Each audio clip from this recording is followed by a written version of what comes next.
नमस्कार, हूनबिल टीवी देख रहे हैं आप। मैं हूं आपके साथ विशाल। कर खबरों की शुरुआत करेंगे।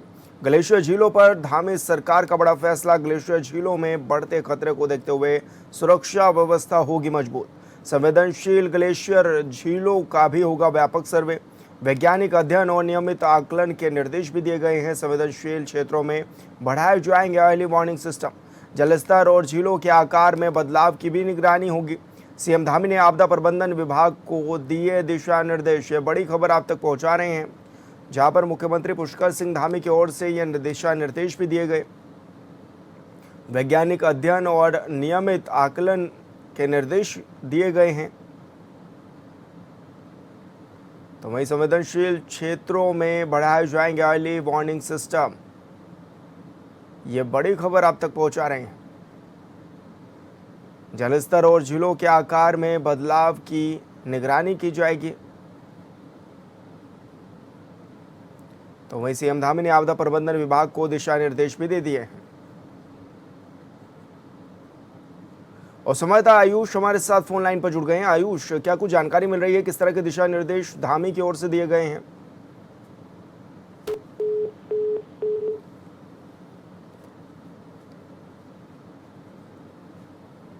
लगता है संपर्क टूट गया, दोबारा जुड़ने की कोशिश करेंगे। तो आपको बता दें कि ग्लेशियर झीलों से बढ़ते खतरे को देखते हुए सुरक्षा व्यवस्था को मजबूत करने के दिशा निर्देश दिए गए हैं। और संवाददाता आयुष हमारे साथ फोन लाइन पर जुड़ गए हैं। आयुष, सीएम धामी की ओर से क्या कुछ दिशा निर्देश दिए गए हैं इस दौरान? देखिए, ग्लेशियर झीलों पर धामी सरकार का बड़ा फैसला आया है। धामी सरकार का कहना है कि जितने भी ग्लेशियर झील है उन सभी में बढ़ते खतरे को देखते हुए उन सभी की निगरानी और सुरक्षा व्यवस्था को मजबूत की जाएगी। जैसे कि हमने देखा कि नेपाल में बड़ी त्रासदी के बाद अब उत्तराखंड में भी हाई अलर्ट जारी कर दिया गया था, जिसके बाद अब मुख्यमंत्री पुष्कर सिंह धामी ने सभी ग्लेशियर और झीलों की निगरानी करने को कहा है। साथ ही साथ संवेदनशील ग्लेशियर को जो है उसका व्यापक सर्वे भी करने को कहा गया है। वैज्ञानिक अध्ययन करने के लिए बात कही गई है। साथ ही साथ जितने भी संवेदनशील क्षेत्र हैं उसमें अर्ली वार्निंग सिस्टम को लगाने की बात कही गई है। और उसको सिर्फ लगाने की नहीं, उसको सही तरीके से इस्तेमाल करने की बात भी मुख्यमंत्री पुष्कर सिंह धामी द्वारा कही गई है। आयुष, कितना एक्टिव जो है आपदा प्रबंधन विभाग भी नजर आ रहा है, और नेपाल से क्या कुछ सीख ली कि जिस तरह नेपाल में इस तरह की आपदा जैसे हालात बने, उत्तराखंड में किसी तरह की दिक्कत ना हो, कोई इस तरह की परेशानी ना हो, उसको लेकर के कितना एक्टिव जो है आपदा प्रबंधन विभाग नजर आ रहा है? जी, आपदा प्रबंधन विभाग अभी तो पूरी तरह से एक्टिव है। एसडीआरएफ एनडीआरएफ दोनों की टीमें जितने भी सीमावर्ती क्षेत्र हैं वहां पर तैनात कर दिए गए हैं। और जितने भी ग्लेशियर और झील जो कि खतरे के निशान से ऊपर जा रहे हैं सभी का सर्वे किया जाएगा। सभी के जो क्षेत्र है वहाँ अर्ली वार्निंग सिस्टम लगाए जाएंगे, जिससे कि जो नागरिक है उन्हें अर्ली वार्निंग मिल सके और वो स्थान को खाली कर सके। इसको लेकर मुख्यमंत्री पुष्कर सिंह धामी ने स्पष्ट कहा है कि जितने भी ग्लेशियर और झील है उन सभी का वैज्ञानिक सर्वे भी किया जाएगा। और उन सभी चीजों को लेकर के जो क्षेत्र में जो लोग हैं उन सभी को लगातार इसके बारे में बताया भी जाएगा और उन्हें इस चीज के बारे में जानकारी भी दी जाएगी। बिल्कुल आयुष, बहुत शुक्रिया आपका तमाम जानकारी साझा करने के लिए।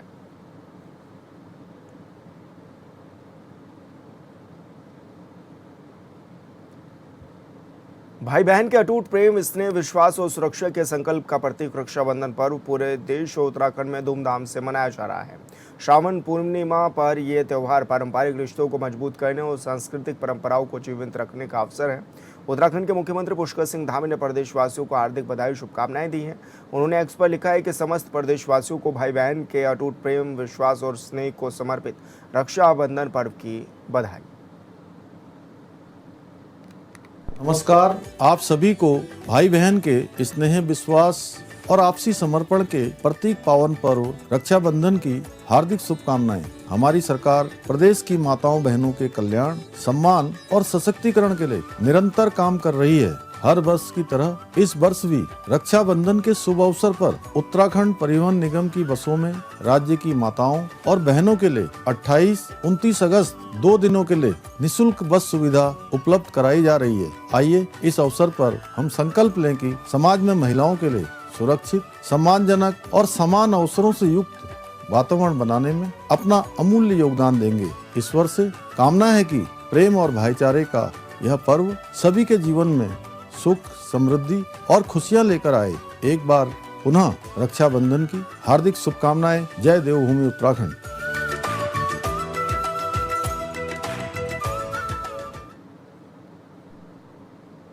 उत्तराखंड के पूर्व मुख्यमंत्री और बीजेपी के राष्ट्रीय उपाध्यक्ष तीरथ सिंह रावत जूना अखाड़े पहुंचे, जहां उन्होंने माया देवी मंदिर और भैरव मंदिर में पूजा अर्चना की और संतों का आशीर्वाद भी इस दौरान लिया।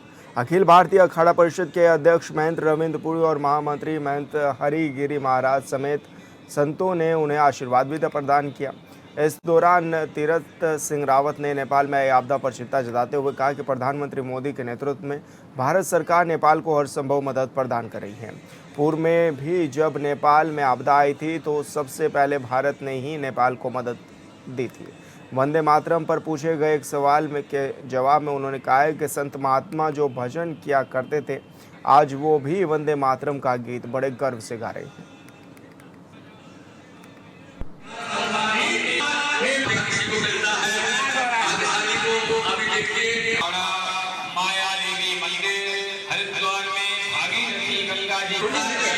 माँ का आशीर्वाद मिलता रहा है और आज मैं माँ के चरणों में आया हूँ।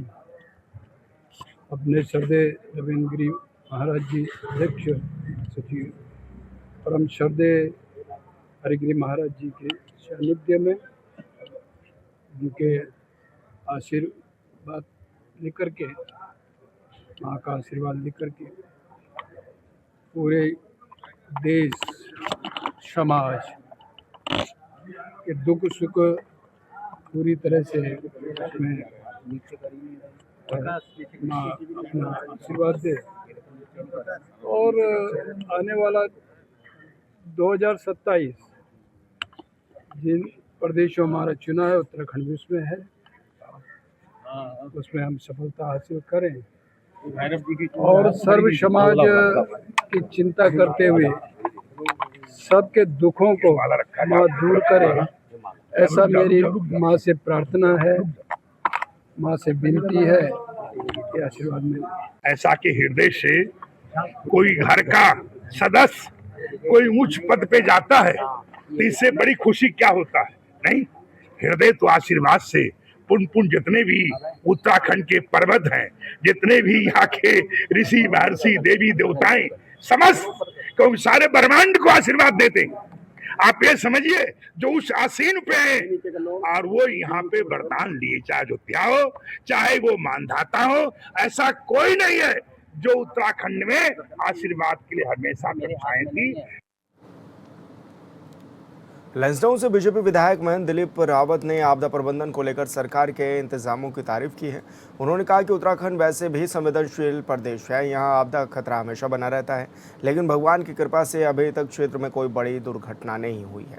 महंत दिलीप रावत ने कहा है कि मुख्यमंत्री पुष्कर सिंह धामी के नेतृत्व में सरकार ने आपदा से निपटने के लिए पहले से ही पूरे इंतजाम किए हुए हैं। मानसून और चारधाम यात्रा को देखते हुए सरकार को पूरी एहतियात बरतनी चाहिए और सरकार वो सब कर रही है।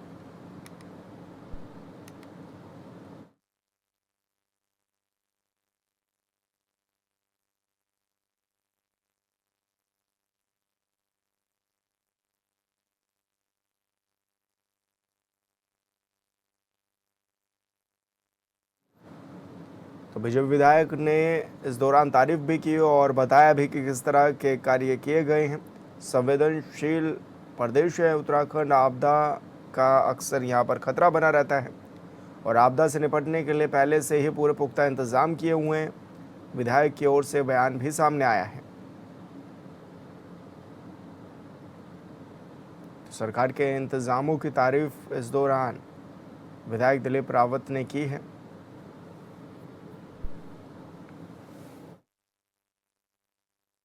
देखिए, उत्तराखंड तो एक मैं समझता हूँ आपदाग्रस्त क्षेत्र तो है ही और इसलिए संवेदनशील भी है और मैं समझता हूँ कि हमारे क्षेत्र में अभी तक तो फिलहाल भगवान की कृपा से भी कोई ऐसा दुर्घटना नहीं हुई है, लेकिन एहतियात सरकार को पूरा बरतनी चाहिए और मैं समझता हूँ कि धामी जी के नेतृत्व में आपदा के लिए पूरे प्रबंध कर दिए गए।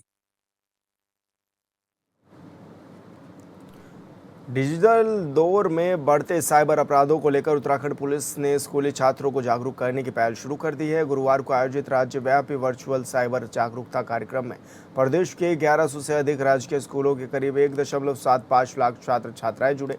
पुलिस महानिदेशक दीपम सेठ ने विद्यार्थियों से सीधे संवाद कर साइबर अपराध, सोशल मीडिया के सुरक्षित इस्तेमाल और आर्टिफिशियल इंटेलिजेंस के सही उपयोग से जुड़े जरूरी टिप्स भी दिए। कार्यक्रम राजकीय नवोदय विद्यालय तपोवन और नालापानी स्थित ICT वर्चुअली क्लासरूम स्टूडियो से आयोजित किया गया। डीजीपी ने छात्रों के सवाल के जवाब देते हुए कहा कि साइबर अपराधों से बचाव केवल पुलिस की जिम्मेदारी नहीं है, बल्कि बच्चों और युवाओं को भी डिजिटल सुरक्षा को लेकर जागरूक और सतर्क रहना चाहिए।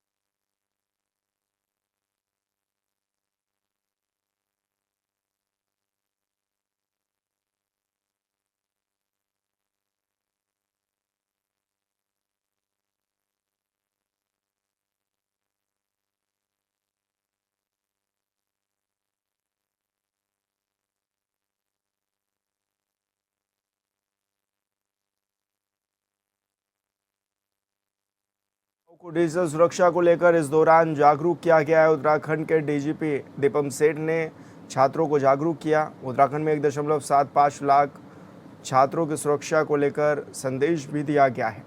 स्कूली छात्रों को जागरूक करने की पहल इस दौरान की गई है और पुलिस महानिदेशक दीपम सेठ ने छात्रों से संवाद भी इस दौरान किया है।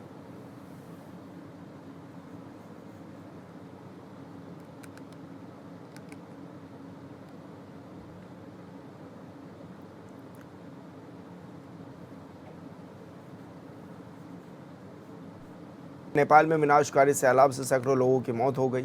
सैकड़ों की संख्या में लोग लापता हैं, जिसमें भारतीय भी शामिल है। तबाही का मुख्य वजह तिब्बत क्षेत्र में हुआ एक विशाल ग्लेशियर का ढहना और चट्टानों का भीषण बताया जा रहा है। सैलाब की रफ्तार इतनी भयावह थी कि रास्ते में आने वाले गांव, सड़कें और पुल एक तबाह हो गए। लेकिन नेपाल की ये त्रासदी सिर्फ नेपाल तक सीमित नहीं है। सवाल हिमालय की गोद में बसे उत्तराखंड और हिमाचल प्रदेश से भी है, क्योंकि इन दो राज्यों में भी हजारों की संख्या में लोग नदियों किनारे बसे हुए हैं।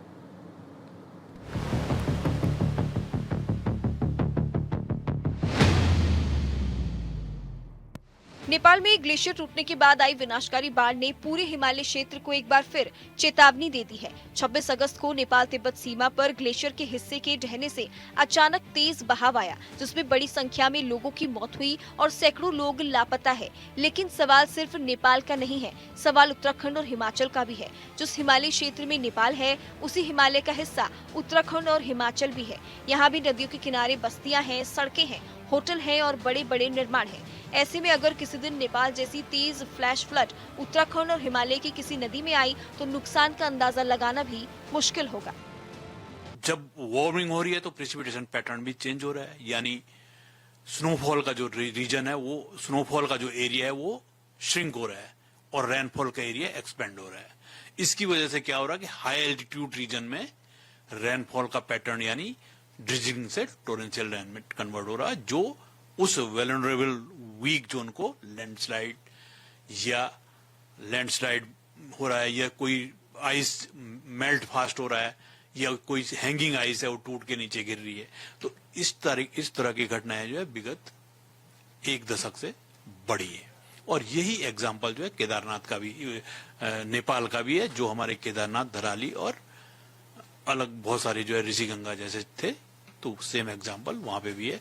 अब ये हुआ कैसे है, ये आपको 2-3 दिनों में अध्ययन करने के बाद जो है इसरो या USGS क्लियर पिक्चर देगा, या इसरो ऑलरेडी इसमें भी काम कर रहा है, USGS काम कर रहा है, चाइनीज एकेडमी ऑफ साइंस काम कर रहा है, नेपाली साइंटिस्ट इसी में काफी एजेंसियां इसमें काम कर रही है, तो वो आपको इसके पीछे का कारण बताएंगे। उत्तराखंड में पहाड़ों से निकलने वाली नदियां जीवन की धारा है, लेकिन यही नदियां जब रौद्र रूप लेती हैं, तो तबाही का मंजर भी सामने आता है। देहरादून में रिस्पना और बिंदाल नदी के किनारे बड़ी आबादी बसी हुई है। नदी के आसपास अतिक्रमण और निर्माण को लेकर पहले भी सवाल उठते रहे हैं। यहाँ तक कि हाईकोर्ट में मामले की सुनवाई के दौरान बिंदाल के उद्गम क्षेत्र में अतिक्रमण और अवैध निर्माण पर चिंता जताई गई थी और फ्लड जोन घोषित करने के निर्देश भी दिए गए थे, लेकिन इसके बाद भी कुछ नहीं हुआ। सोचने वाली वाली बात है कि अगर ऊपरी पहाड़ी में अचानक बादल फटता है, भारी बारिश होती है या किसी ग्लेशियर या झील से अचानक पानी का बड़ा प्रवाह नीचे आता है, तो नदी के रास्ते में बसे घरों और बस्तियों का क्या होगा? देखिए, उत्तराखंड तो एक मैं समझता हूँ आपदाग्रस्त क्षेत्र तो है ही, और इसलिए संवेदनशील भी है। और मैं समझता हूँ कि हमारे क्षेत्र में अभी तक तो फिलहाल भगवान की कृपा से भी कोई ऐसा दुर्घटना नहीं हुई है, लेकिन एहतियात सरकार को पूरा बरतनी चाहिए। और मैं समझता हूँ कि धामी जी के नेतृत्व में आपदा के लिए पूरे प्रबंध कर दिए गए। नेपाल की तस्वीरें बता रही हैं कि पानी को रास्ता चाहिए और जब इंसान नदी का रास्ता रोकता है तो पानी अपने रास्ते में आने वाली हर चीज को बहा ले जाता है। ये सवाल सिर्फ गरीबों की मलिन बस्तियों का नहीं है। नदी के फ्लड जोन में बड़े बड़े निर्माण भी चिंता का विषय है। सड़कें, होटल, व्यवसाय के इमारतें, घरों की कॉलोनियां और दूसरी निर्माण परियोजनाएं अगर नदी के प्राकृतिक बहाव क्षेत्र को संकुचित करती है तो आपदा के वक्त खतरा कई गुना बढ़ सकता है। हिमाचल प्रदेश भी इस खतरे से अछूता नहीं है। पहाड़ी नदियों के किनारे बसी आबादी और तेजी से बढ़ता निर्माण हिमालय राज्यों के लिए बड़ी चुनौती है। उत्तराखंड में इसे लेकर विपक्ष हमलावर है। देखिए, कांग्रेस पार्टी सदैव जनता के हितों के मुद्दों को लेकर के और जब भी जनता को जरूरत है हम सरकार के साथ खड़े हैं। चाहे वो पहलगाम हमला हो, चाहे वो कोरोना काल हो, हमने माननीय राहुल गांधी जी ने ये कहा कि हम सरकार के साथ खड़े हैं और आज भी हम सरकार के साथ खड़े हैं। इस आपदा की घड़ी में जब नेपाल को देश की जरूरत है और नेपाल और हमारा जो रिश्ता है वो बहुत सदियों पुराना है। रोटी के साथ साथ बेटी का भी रिश्ता हमारा है। और उत्तराखंड, क्योंकि नेपाल बॉर्डर 275 किलोमीटर का एक स्ट्रेच है हमारा, जो कि चंपावत, पिथौरागढ़, उधम सिंह नगर के कई जो है एरिया को जोड़ने का कार्य करता है। अलर्ट मोड पे सरकार है, ये अच्छी बात है। आप तैयार हैं, ये अच्छी बात है किसी भी अनहोनी से निपटने के लिए। फिर बट बात वही आ जाती है कि पेपरों में, कागजों में तैयार नहीं रहना है। नेपाल की तबाही ने एक बात तो साफ कर दी है कि प्रकृति के रास्ते में खड़े होकर विकास नहीं किया जा सकता। विकास जरूरी है, लेकिन सवाल ये कि विकास की कीमत इंसानी जान देकर तो नहीं चुकानी पड़ेगी। क्या नदियों के वास्तविक फ्लड जोन का नए सिरे से सर्वे होना चाहिए? क्या नदी के प्राकृतिक बहाव क्षेत्र में हुए निर्माण की समीक्षा जरूरी नहीं? क्या रिस्पना और बंदाल किनारे बसे इलाकों के लिए अलग आपदा प्रबंधन योजना होनी चाहिए? क्या हिमालय राज्य में निर्माण की अनुमति देने से पहले आपदा के खतरे का वैज्ञानिक आकलन अनिवार्य नहीं होना चाहिए? ऐसे सवाल हैं जिसका जवाब राजनीति करने वालों से उम्मीद करना बेईमानी लगता है। Bureau report, Hornbill TV. प्रदेश में भारतीय जनता पार्टी की आज बड़ी सियासी मजबूत मिली है। गोरखा समुदाय में प्रभाव रखने वाले राजनीतिक दल गोरखा डेमोक्रेटिक फ्रंट ने बीजेपी में विलय कर लिया है। भाजपा प्रदेश कार्यालय में प्रदेश अध्यक्ष महेंद्र भट्ट की मौजूदगी में जीडीएफ के केंद्रीय अध्यक्ष सूर्य विक्रम शाही ने अपने तमाम सदस्यों के साथ भाजपा की सदस्यता ग्रहण की है। इस मौके पर भाजपा प्रदेश अध्यक्ष महेंद्र भट्ट ने कहा है कि गोरखा डेमोक्रेटिक फ्रंट का गोरखा समाज में बड़ा प्रभाव है। उसके केंद्रीय अध्यक्ष सूर्य विक्रम शाही ने पूरे दल का विलय भाजपा में किया है, जिसका विधिवत स्वागत भी किया गया है। उन्होंने कहा कि प्रदेश के हर कोने में गोरखा समुदाय बड़ी संख्या में रहता है। ऐसे में गोरखा समुदाय से जुड़े दल का भाजपा में आना पार्टी को और अधिक मजबूत प्रदान करेगा।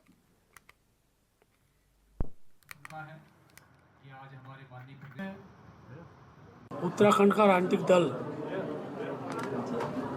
और जिसका गोरखा समाज में बहुत प्रभाव है, ऐसे गोरखा डेमोक्रेटिक फ्रंट के केंद्रीय अध्यक्ष श्री सूर्य विक्रम शाही जी ने अपने पूरे दल का विलय भारतीय जनता पार्टी में किया है। मैंने उनको विधिवत रूप से उनका स्वागत किया, अभिनंदन किया और मैं कह सकता हूँ इससे उत्तराखंड के अंदर भारतीय जनता पार्टी को मजबूती प्राप्त होगी। उत्तराखंड का हर कोने में गोरखा समुदाय रहता है। मैं देहरादून की बात करूँ, पिथौरागढ़ की बात करूँ, चमोली की बात करूँ, टिहरी की बात करूँ, ऐसा कोई स्थान ऐसा नहीं है जहाँ गोरखा समुदाय बड़ी संख्या में रहता हो। और आज गोरखा समुदाय से जुड़े हुए दल का विलय हम सब के लिए एक खुशी की बात है। भारतीय जनता पार्टी अपने लगन से दिन प्रतिदिन आगे बढ़ते रही है और देश को संभालने में और देश को विकास करने में और पार्टियों से कई गुना ऊंचाई ले चुका है। और हम लोग अलग छोटी छोटी पार्टी से या कोई और पार्टी लेकर के किसी का नुकसान करने से बजाय देश को बचाना है तो हमें मिलजुल के काम करना होगा। इसलिए हमारी जो मंशा रहा, कई मित्रों ने सलाह भी दी कि हम लक्ष्य एक है तो हमने चारों तरफ देख करके नहीं करना है, लक्ष्य एक है तो उसी लक्ष्य को आगे बढ़ाना है। तो ये विचार रखा और पार्टियां अनगिनत हैं, लेकिन भारतीय जनता पार्टी देश के लिए लड़ती है, देश के लिए मरती है। कांग्रेस प्रदेश अध्यक्ष गणेश गोदियाल ने बीजेपी प्रदेश अध्यक्ष महेंद्र भट्ट पर निशाना साधते हुए कहा है कि उन्हें शुद्धिकरण और सफाई के बीच का फर्क समझना चाहिए। गोदियाल ने हल्द्वानी में कांग्रेस के राष्ट्रीय अध्यक्ष मल्लिकार्जुन खड़गे की सभा के बाद हुए शुद्धिकरण को लेकर सवाल उठाते हुए कहा कि गंदगी होने पर सफाई की जाती है, शुद्धिकरण नहीं। उन्होंने आरोप लगाया कि राजनीतिक लाभ के लिए समाज को बांटने और आपसी भाईचारे को नुकसान पहुंचाने वाली राजनीति की जा रही है। गोदियाल ने कहा है कि चुनाव आते रहते हैं, लेकिन उत्तराखंड और प्रदेश की एकता सबसे ज्यादा महत्वपूर्ण है।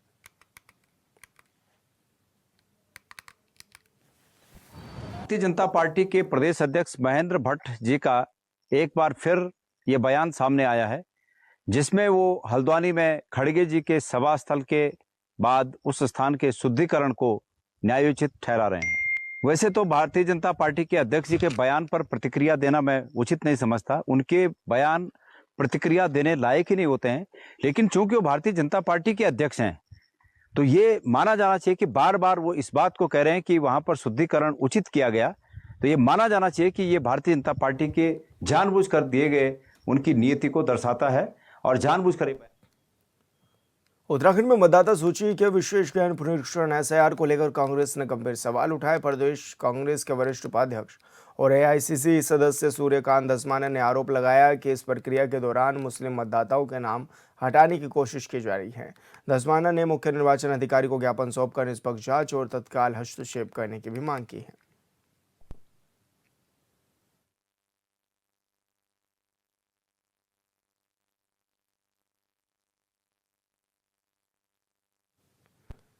हरिद्वार को स्वच्छ, सुंदर और हरित बनाने की दिशा में प्रशासन की ओर से लगातार प्रयास किए जा रहे हैं। इसी कड़ी में भगत सिंह चौक पर फुटपाथ के सौंदर्यीकरण की जिम्मेदारी व्यापार मंडल ने उठाई है। वहीं जिलाधिकारी मयूर दीक्षित भगत सिंह चौक पहुंचे, जहां उन्होंने फुटपाथ के किनारे वृक्षारोपण किया। इस दौरान जिलाधिकारी ने कहा कि हरिद्वार में सौंदर्यीकरण का कार्य लगातार जारी है। जिले में बनाए जा रहे नए फुटपाथों के आसपास नियमित रूप से वृक्षारोपण और पौधारोपण किया जाएगा।